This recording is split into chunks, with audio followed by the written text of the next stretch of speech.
Yes, we did. Yes, I found Epiphany. I just moved down to Naples, Adrienne Rouan again, and I moved actually officially Fort Myers, but I'm down here quite a bit. And I moved here last August, and I found the bakery just a couple months ago, looking on the map for gluten-free places because I'm also gluten-free. So my story also includes a little bit of food. So I'll get into that just a bit, but it all started in what a lot of people are starting to be more open about, which is, what some people historically would not talk about, the topic of traumatic childhoods. And a lot of people find that to be a very squeamish subject, but the more that we learn about things like traumatic events, how their impacts on people when they grow up, and how it is incorporating into our culture and society today, the less scary it's becoming, because a lot of us are realizing that many of us had traumatic childhoods, but that doesn't mean that we had bad parents or that we had bad people in our lives all the time, because all of us are doing our best. And many times what we're finding is that in the world of trauma, it's generational. So a lot of us have probably heard stories passed down from our families. We have that family member, or it was their dad, and then their dad, and their dad. I know in my family we have a family member that goes back 5 generations. He was literally famous for being a drunken general. So, these things they're finding are more cyclical than we used to know in the past. But what that is leading us to discovering as well, and I don't know if, and I'm sorry, I'm just meeting the doctor tonight. What is it's Dr.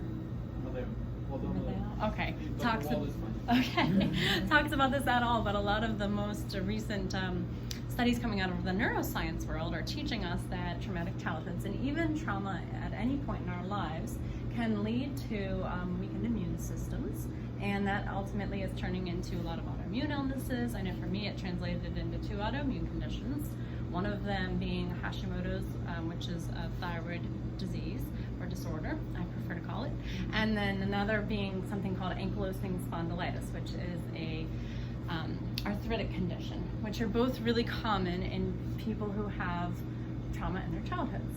And again, that trauma doesn't have to be something that you went through because of a parent. It could be something that you went through in surgeries, or if you were a foster child, or even if you were adopted or lost a parent. So there's a lot of different faces of trauma, and that's part of what my mission is in my business and in the speaking that I do, is to help people understand that trauma comes in so many different forms and has so many different effects on our lives.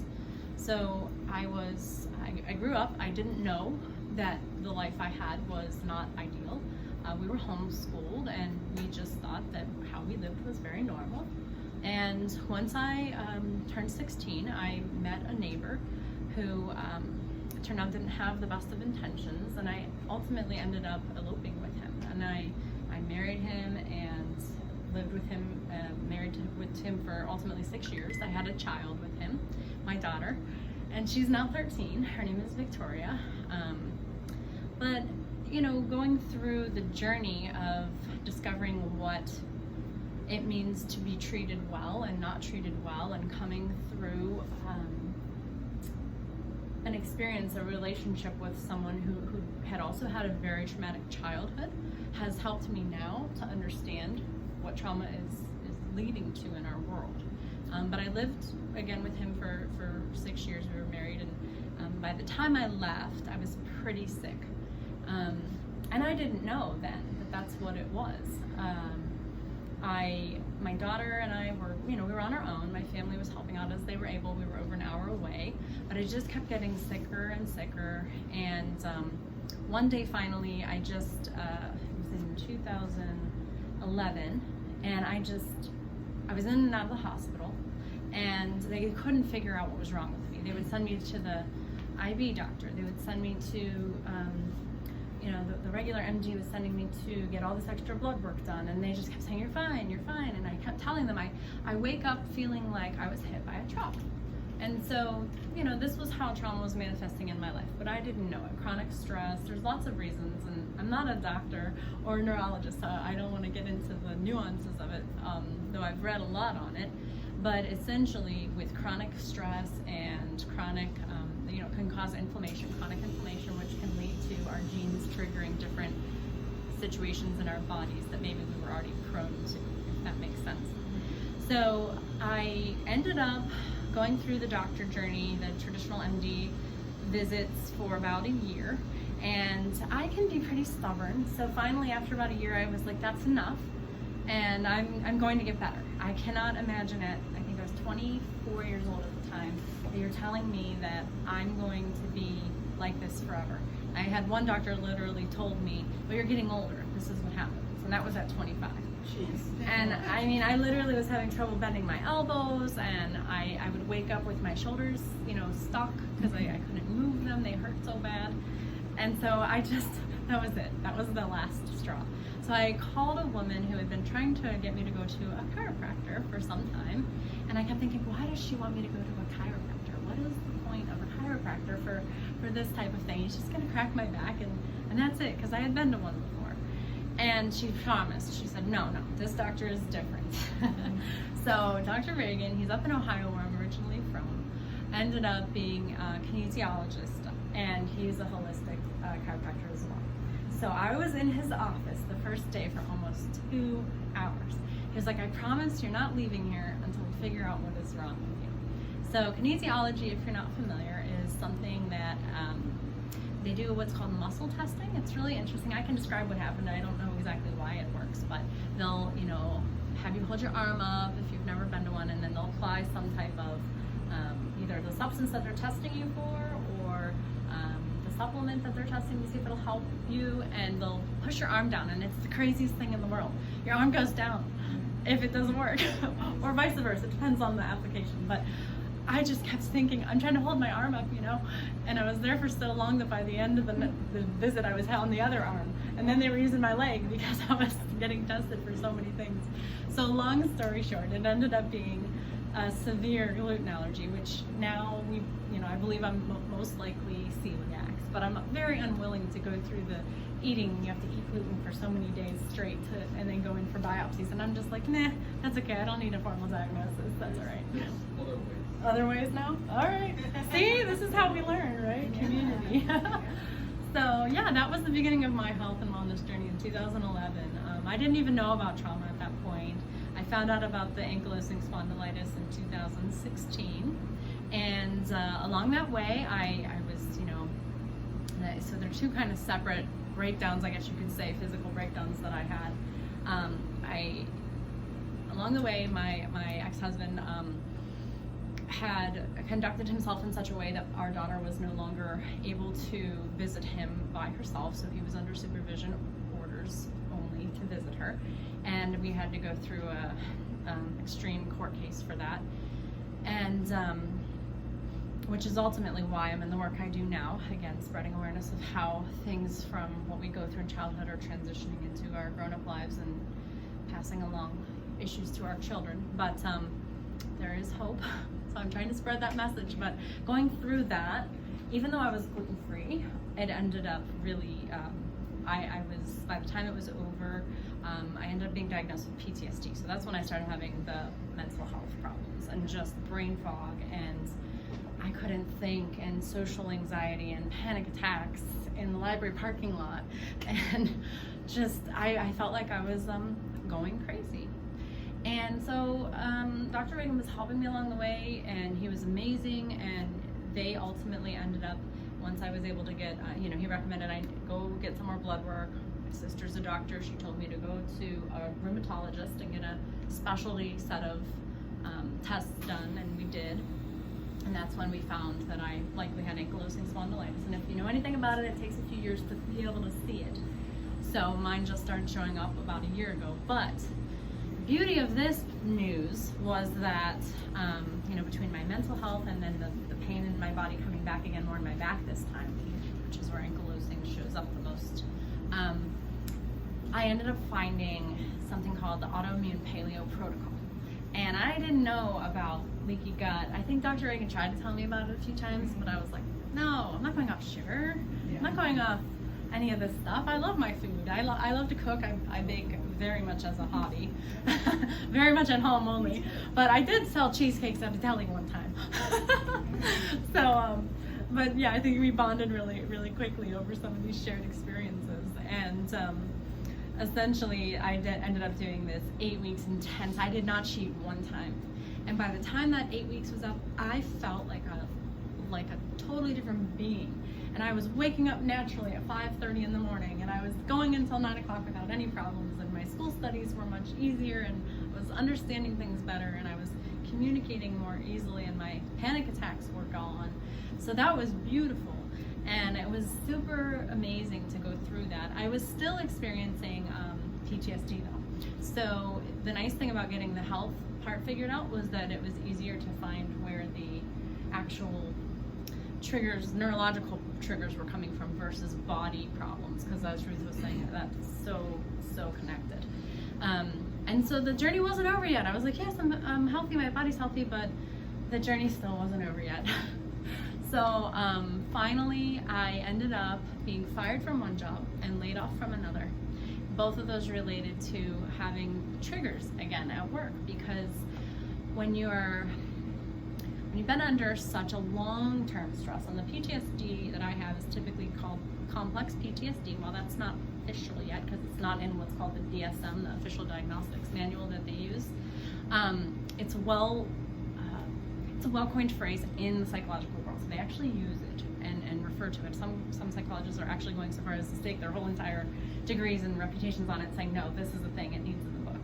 So we have a lot of evidence that it's a real thing, but it's a little bit, shows up a little differently than PTSD in veterans. So that's the confusion a lot of times, is people think PTSD, veterans, because that makes sense, right? We know what they go through, and we've seen the devastating effects, and we know about the homelessness and the drug abuse and losing their families, waking up at night screaming at their wife or hurting her because they're not there. But what we don't talk about is what happens to a woman who's been through a traumatic relationship and how that happens to pass along to her children. Well, I decided I would start speaking up about it, and how I was passing that along to my daughter was through triggers. So what happened to her, not by a conscious choice of mine, I would almost push her away because it was so, now I know, painful to accept what had happened to her and to process that. And we don't really have a place to talk about these things.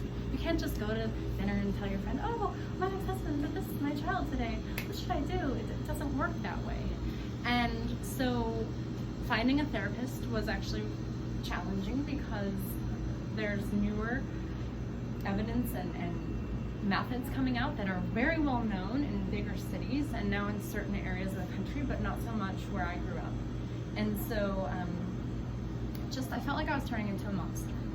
And I'm very open and not shy about sharing this because I feel that until we stand up and talk about things, anything you could name, right? I mean, racism, veterans being homeless in general, the way we communicate with our spouses, until we name something and make it less scary and be vulnerable and willing to share the experience together, I don't think there's a way to solve it. So that's now my life mission, is to share how I have overcome, and there's still days that I struggle, but having outbursts at my daughter, we don't think about that as a trauma, but all of the psychological and neurological evidence is proving that just having a parent who consistently outbursts at you can really create a nervous system issue in a child, which can ultimately end up translating into health issues. There's a very fascinating and newer test that was out in 1998 done by Kaiser Permanente on about 70,000 adults. It was done in San Diego County, which, if any of you know, in California is an extremely well-to-do county.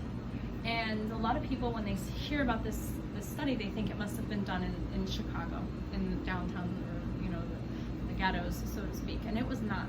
So what they found was that a significant amount of adults have 4 or more what's called scores on an ACE test, meaning that they experience some type of childhood adversity that in our world we maybe don't call it that. But for example, my mom would sometimes have to just take some time out, and as a little child it would be for some time, and my dad was working, and we didn't know where she went.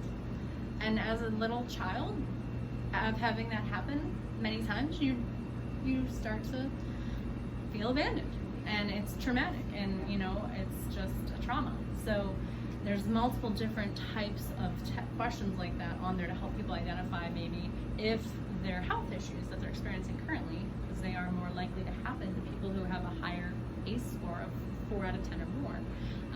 Just to help them identify more the root causes of what's actually happening in their body and in their life, and then helping us to be able to talk about it and seek out the help that makes it work again. So there's different modalities, but some of the most common are called somatic experiencing, and there's one called EDMR, which is an eye therapy, and these are really, really making headway in the world of traumatic recovery. And just last weekend, I was out in Las Vegas learning trauma recovery yoga, which was put together by a woman who had lost her son in a very violent accident and had to be there with him for 8 days while he passed. And she learned through her psychologist and through a couple other specialists that there was this way of working the mind and the body back together, because that's kind of what happens with PTSD, is our minds just can't quite cope anymore.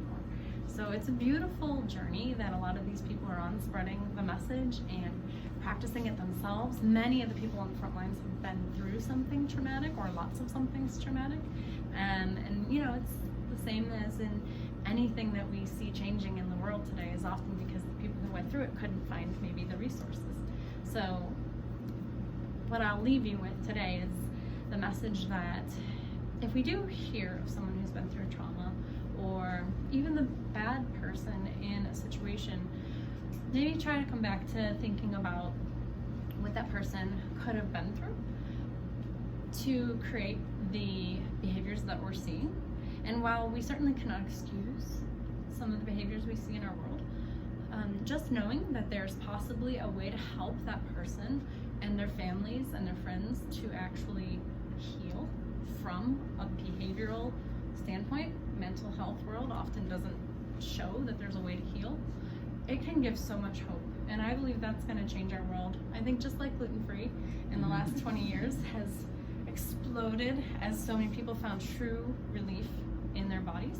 So I believe that finding the somatic experiencing and the body work for PTSD is going to utterly change the face of our mental health world, and I hope to I'm available if anybody has questions. I have a YouTube channel, a Facebook page. I'm working on an actual website. It sort of happens organically for me, so then it started exploding, and I'm traveling often, so I'm still working on having it all organized. But I'm happy to answer any of the questions or provide resources. My private business is coaching women who've been through traumatic experiences and teaching them how to overcome that victim mentality people like to kind of throw around, but it's actually usually PTSD. So that's what I do. I work with them on a daily basis, and then I also have I'm co-founding a nonprofit which is going to be going into HR departments to help them to understand what a traumatized employee might look like, and to give them resources and tools as well. That's great. Yeah. Do you have a business card? I do, yes. And does anyone have any questions? Because I'm happy to answer them if I'm able to. So I have a comment. I have 4 patients that they have had great, amazing success with the EMDR. Yes.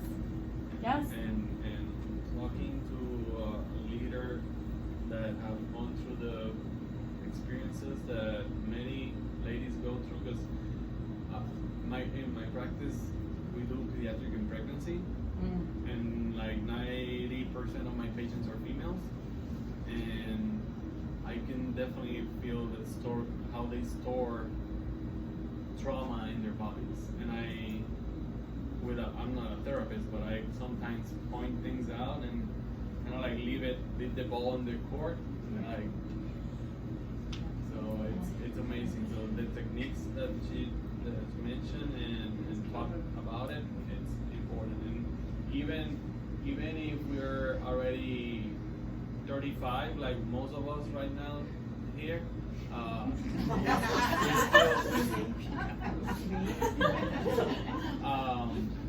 we still can talk and heal a lot of those past experiences, like she said. Yep, and something else I do want to make sure I point out, because this is the part that I literally just was hired on as a producer for a documentary called Red Flag, and it's going to be talking about different ways that we can help initially to start helping to make the domestic violence conversation more real. But we also want to get stories on how we can help people who find themselves being the abuser. Like I talked about, having outrageous outbursts at my daughter, that is a form of abuse.